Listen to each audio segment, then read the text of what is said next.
Bayangkan jika satu konflik regional tiba-tiba meluas. Bukan hanya melibatkan dua negara, tetapi menyeret sekutu-sekutunya. Dalam hitungan minggu, bahkan hari, peta dunia bisa berubah drastis. Pertanyaannya sekarang, apakah Perang Dunia III semakin dekat? Sejak berakhirnya Perang Dunia II, dunia memang tidak pernah bebas dari konflik. Namun yang membuat situasi global saat ini terasa lebih tegang adalah sistem aliansi militer yang saling terhubung.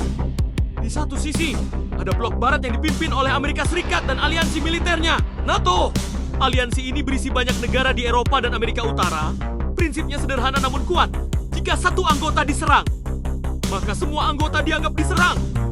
Artinya, konflik kecil bisa berkembang menjadi konflik besar karena kewajiban kolektif. Di sisi lain, ada kekuatan besar seperti Rusia dan China. Meski tidak dalam aliansi militer formal, keduanya memiliki hubungan strategis yang semakin erat. Ketegangan global meningkat di beberapa wilayah yang disebut sebagai titik panas. Eropa Timur menjadi sorotan karena konflik yang melibatkan Rusia dan negara yang dekat dengan NATO. Di Asia Pasifik, ketegangan meningkat di sekitar Taiwan dan Laut Cina Selatan, wilayah strategis. Di Timur Tengah, konflik berkepanjangan juga berpotensi melibatkan kekuatan besar dunia. Masalahnya bukan hanya konflik itu sendiri, tetapi siapa saja yang berada di belakang masing-masing pihak. Karena ketika aliansi ikut bergerak, dampaknya menjadi jauh lebih luas.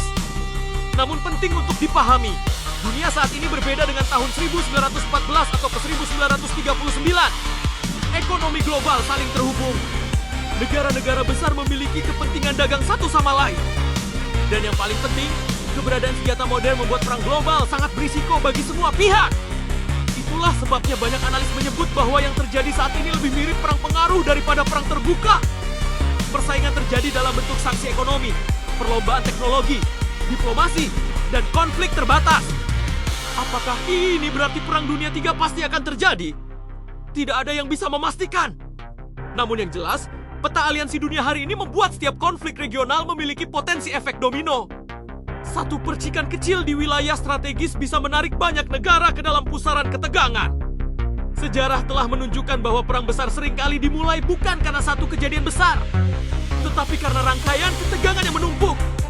Pertanyaannya sekarang, apakah dunia akan belajar dari sejarah atau justru mengulanginya? Menurut kamu, wilayah mana yang paling berpotensi memicu konflik global? Tulis pendapatmu di kolom komentar. Dan jangan lupa subscribe untuk analisis peta dan geopolitik dunia lainnya. Sampai jumpa di video berikutnya.